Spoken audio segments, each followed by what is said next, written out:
Hi, I'm Dr. Raj Aquila. I'm UK Ambassador and Global Key Opinion Leader in Facial Medical Aesthetics. Welcome to my series of online training webinars. Show me a kiss. Hold it. Reduced perioral lines. Look at the acute deformity of the chin to jowl transition. Look at how this is perfectly straight and a good union between chin to jaw. Relax. Kiss. See how she makes a big concave hole here because she's got no three-dimensional support, and now it resists deformity within the cheek as well. You see? Relax. Volbella. Let's try now and give a little bit more support to... There's a 6-point strategy for lips here, guys. Let me share this with you. This is what we did in the launch of Volbella for the lip and perioral protocol. Here is the first position. It is at the oral commissure. Here is the second position, which would lie in the vermilion. Here is the third position, which would be at the Glogau-Klein point. Here is the fourth position here at the philtrum. Number 5 is for perioral lines. Give me a kiss. Relax. Wow, I'm really impressed that this has already improved more since I did it before. So 4th is for perioral lines. And number 5 is for, sorry, that's 5.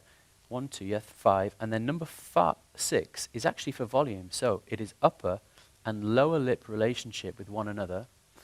These lips should be like twins. You should have a 1/3 to 2/3 relationship between upper and lower lip. And also, you should have a similar relationship between the upper lip and the chin. So we should have 1/3, 2/3, and we should have 1/3, 2/3. And if you do that, you're going to make anyone more beautiful in the lower third of the face. It is just as simple as that. So first of all, let's make first little injection. And we're going to make that lip just a little bit more positive. So she's a bit more serene and approachable, I would say. Okay, now, show me a kiss again. Relax. And the point of this is to try and demarcate Glogau-Klein point, but also to evert the upper lip so that we start to see some changes like a mucosal show. So you'll see that I'm in the white tissue. I'm not in the mucosal tissue. This is white vermilion. Inject more medially and then less as you come out laterally. This again is the Eiffel Tower, with the base of the tower at the medial end and with the tail of the tower at the lateral end. And then what I do is I mold and conform it to tissue. And then with 2 fingers, I'll just pinch here at the GK point to make sure that I have enough projection. Now what can happen here is that when you do that injection, in some patients, when they have a little bit of buccal prolapse, you see a triangular depression occurring here. Do you agree? And if you neglect this, and if they have a lip augmentation, you can make them look like Daffy Duck. Yeah? So we always avoid that by, watch the simplicity of this injection. It's just subcutaneous injection, and all you do is you just plug the gap like this. And then the next point after that is going to be from the GK point, and it's going to be upwards towards the philtrum.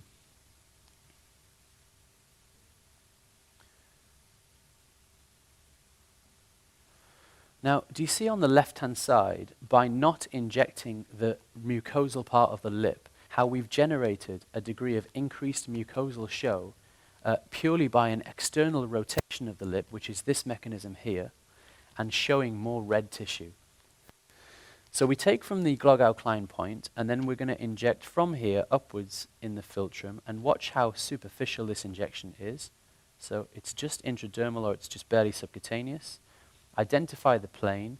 This is an Eiffel Tower, which is exactly as you see it. It has a spire at the top, and it has a base here at the GK point. As I pinch, mold, conform, have a look at how beautiful her philtrum becomes. You just made the pair of the philtrum much more impressive, but also, have a look at this, guys. When I rotate her now, just follow me, Chris. That's it. Do you see what happens? Yeah?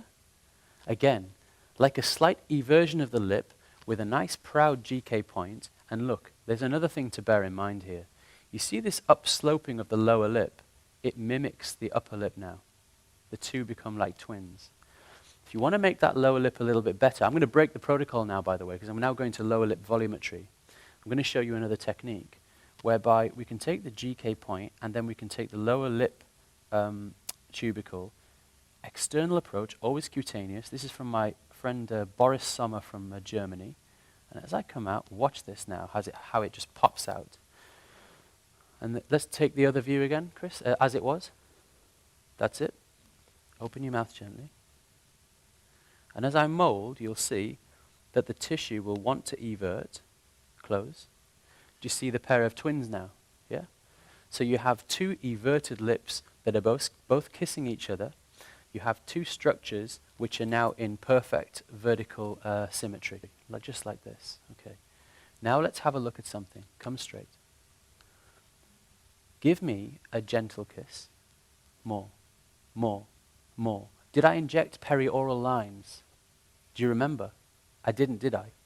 But by creating an L-shaped strengthening, which has a vertical frame and a horizontal frame, I virtually completely effaced perioral lines.